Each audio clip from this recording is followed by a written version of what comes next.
Eh bien bonjour à tous, on se retrouve aujourd'hui pour le premier épisode de Crypto Radar à la chasse des pépites. Alors c'est un nom que j'ai trouvé comme ça, hein. Dites-moi si ça vous plaît, si ça vous plaît pas, dites-le moi en commentaire et n'hésitez pas à proposer d'autres noms si vous en avez. J'ai trouvé comme ça rapidement. En tout cas, avant que la vidéo ne commence, n'hésitez pas à liker, commenter, vous abonner et partager. Ça m'aide énormément pour le référencement, vous le savez. C'est comme ça qu'on fait grossir une chaîne. Et puis également, si vous souhaitez, me soutenir un petit peu plus, il y a mon lien d'affiliation BitGet qui se trouve directement dans la description. Sur BitGet, vous pourrez acheter vos cryptos préférés et trader également les cryptos que vous souhaitez. Sur ce, on est parti directement avec notre première altcoin qui n'est tout autre que Casper de chez Casper Labs. Alors, on va regarder très rapidement la fiche coin market cap de Casper.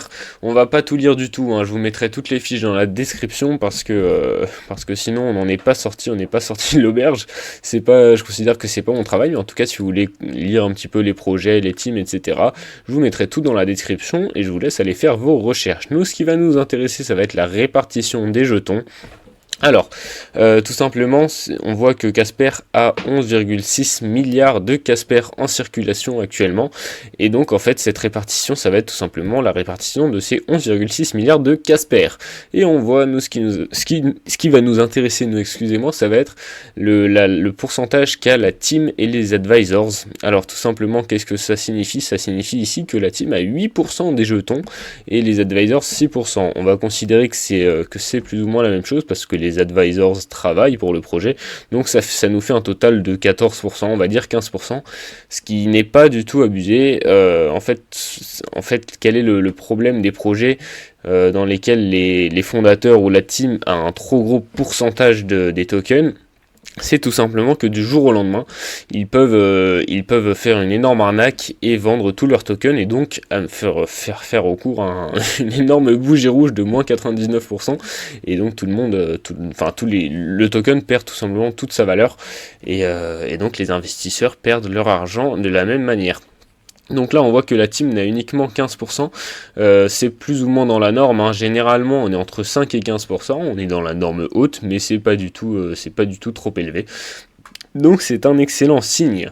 Ici on voit rapidement que la capitalisation boursière de cette crypto est de 477 millions d'euros, ce qui n'est pas très élevé. Je considère en dessous de 500 millions que c'est une low cap. Donc là on est sur une grosse low cap, disons, ou une petite middle cap, à vous de voir. En tout cas c'est pas une crypto qui a une capitalisation extrêmement élevée. On voit qu'elle est 102e dans le classement CoinMarketCap au niveau de la capitalisation, donc c'est intéressant de voir ça, et ça signifie qu'elle a quand même un haut potentiel. Au niveau du graphique, parce que c'est ça qui nous intéresse le plus. Alors, le graphique est tout simplement magnifique. Ici, on imprime des bougies vraiment qui nous forment des structures extrêmement bullish. Donc en fait, ici, on voit qu'on a tout simplement des double bottom sur des double bottom. Ici, la zone que j'ai entourée avec le petit rectangle, c'est ce qu'on va appeler la zone d'accumulation de la smart money. Alors vous inquiétez pas, je vais expliquer ça. Alors tac. Alors la smart money, qu'est-ce que ça va être?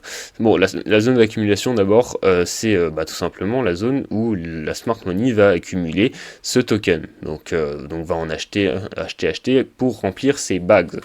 Et donc la smart money, qu'est-ce que c'est? En anglais, l'argent intelligent, tout simplement. Ce sont les personnes qui ont la capacité de faire bouger le cours un petit peu à leur guise. Alors, pas à leur guise totalement évidemment, mais qui peuvent avoir un fort impact sur le cours et qui décident un petit peu de la suite du token tout simplement. En fait, qu'est-ce que ça signifie? Ça signifie tout simplement que c'est les institutions bancaires, donc les banques, ou bien les fonds d'investissement, ou tout ce genre de choses. En fait, c'est simplement les personnes et les entreprises, les boîtes, les groupes qui ont beaucoup d'argent et qui investissent dans ce token. C'est très simple, hein. Et donc ici, on est clairement dans une zone d'accumulation de la smart money. C'est des structures clairement d'accumulation, ça. Donc on a en fait des double bottom sur des double bottom sur des double bottom, etc. Regardez ça, c'est vraiment... On a un premier double bottom ici, on en a un deuxième juste ici, tac. Je rappelle ici qu'on est en échelle hebdomadaire, hein. Donc les structures en échelle hebdomadaire sont encore plus puissantes qu'en échelle en échelle journalière ou horaire ou quoi que ce soit. Donc ici on a vraiment une pépite, c'est vraiment une pépite, on a des structures magnifiques.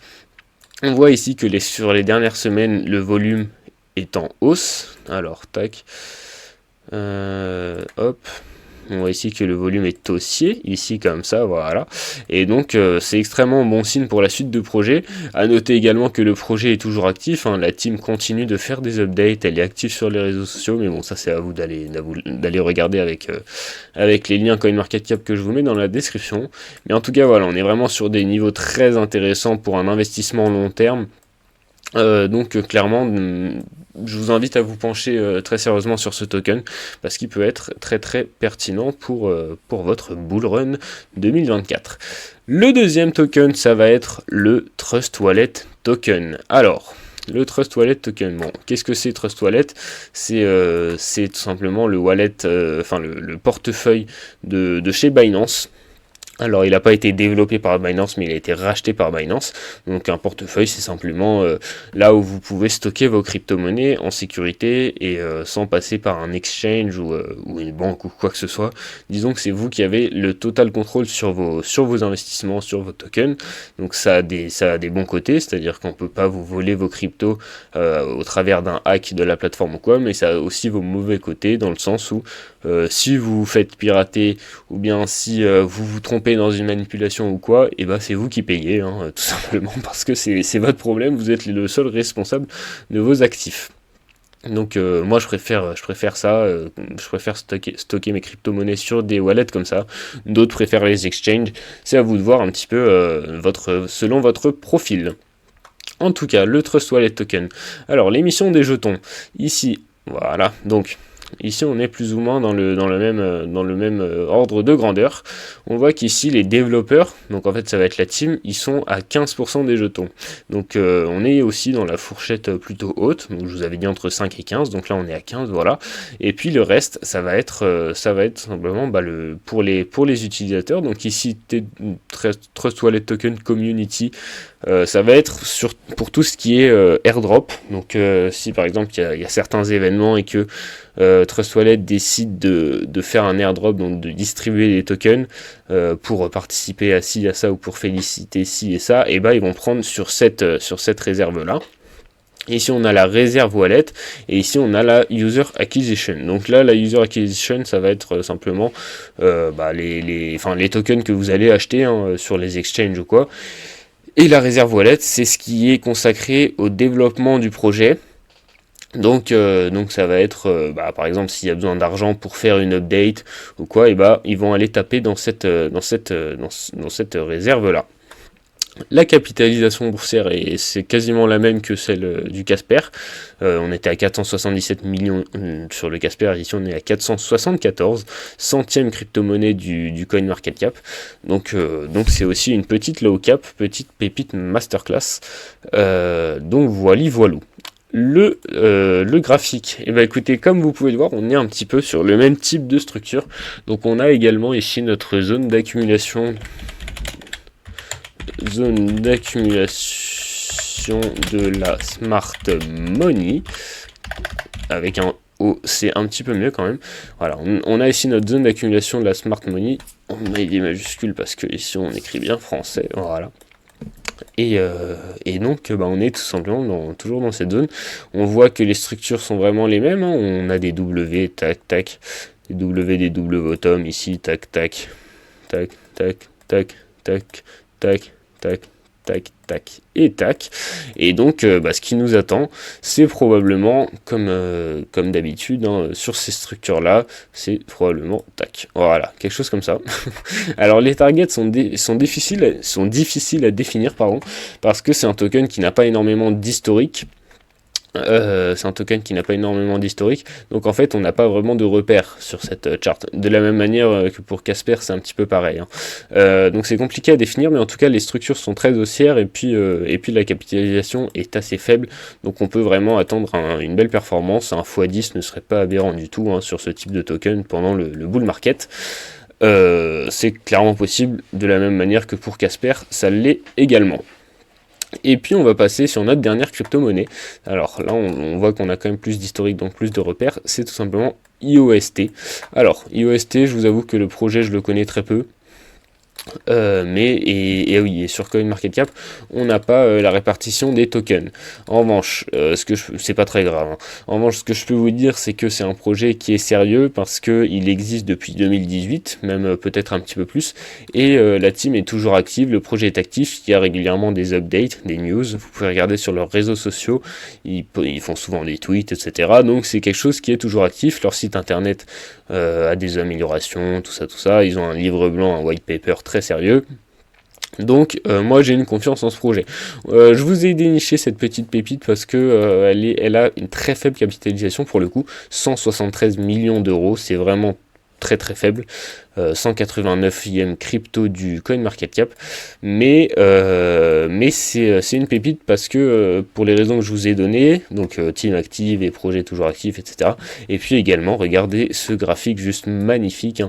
Alors ici on a plus d'historique comme je vous l'ai dit, donc en fait ici je vous ai tracé cette zone là, donc le rectangle, c'est tout simplement la zone d'accumulation de la smart money également, mais là en fait comme on peut le voir, alors je vais vous expliquer un petit peu. Tac, tac.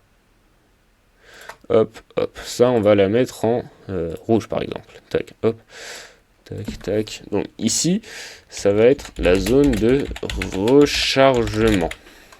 Alors, qu'est-ce que c'est la zone de rechargement? C'est tout simplement la zone entre les 61,8 et les 0,786 de Fibonacci. Alors, Fibonacci, c'est un indicateur créé par, basé sur des calculs mathématiques, etc. Bon, on va pas du tout rentrer dans les détails, mais globalement, ça nous calcule certaines zones à partir des prix précédents. Donc là on a pris le tout début de la hausse du dernier bull market et on a pris le top tout simplement, et donc ça nous calcule cette zone ici entre les 61,8 et les 790 de Fibonacci. C'est ce qu'on appelle la zone de rechargement, donc c'est là où on recharge généralement les cryptos. Et là donc on voit qu'on est même en dessous de la zone de rechargement, donc on est vraiment sur des prix extrêmement intéressants. En fait on est très très simplement sur les prix avant bull run 2020 et 2021. On est vraiment sur les mêmes niveaux de prix, juste ici, hein, on peut le voir. Bon, on est un petit peu plus haut, mais c'est pas significatif. On est même plus bas qu'ici, donc zone extrêmement intéressante vraiment. Les structures sont très très très haussières aussi, ça on va l'enlever. Les structures sont très très très haussières également. Regardez, je pense que ce sera plus clair si on va en daily. Voilà. Oula, non. Tac, tac. Stop. Hop. Voilà. Hop. Regardez, en daily, on voit qu'on a clairement beaucoup de W. Alors, on va prendre le tac. En fait, tout ça, c'est des très belles structures d'accumulation. En fait, c'est sur ce type de configuration que la smart money accumule, et puis voilà, donc clairement on a un graphique magnifique. En weekly, donc en échelle hebdomadaire, il est encore plus beau. Ça ressemble vraiment à la phase pré-bull run juste ici, hein. On est vraiment sur le même type de config. Donc c'est extrêmement intéressant et extrêmement bullish pour la suite. Au niveau des targets, on va pas faire de calcul extrêmement compliqué. On va tout simplement voir l'ATH. Donc l'ATH, le all-time high, est à 9 centimes, et donc là on est à 1 centime, donc ça fait un x9. Alors rien ne dit évidemment qu'on va aller le chercher, ce x9, hein. On peut très bien aller faire un x5 ou quoi, et rien ne dit qu'on ne va pas aller plus haut non plus, hein. On peut aller chercher le x20, x100 peut-être, qui sait, sachant que c'est une crypto qui a un haut potentiel du fait de sa petite capitalisation. Donc c'est pas du tout aberrant un x10, hein. C'est très très clairement possible le x10, ça me choquerait pas du tout. Donc à garder en tête cette petite IOST, je vous mets aussi le lien du CoinMarketCap dans la description. Et puis voilà, écoutez, je pense que je vous ai présenté les trois petites pépites dont je voulais vous parler pour le premier épisode de Crypto Radar. Si ça vous a plu, n'hésitez pas toujours à liker, commenter, partager, vous abonner, ça m'aide beaucoup. Et puis donc je vous laisse tous les liens CoinMarketCap dans la description si vous souhaitez approfondir un ou plusieurs de ces projets. Et je vous dis merci à tous pour votre écoute et à demain pour la prochaine analyse. Merci encore.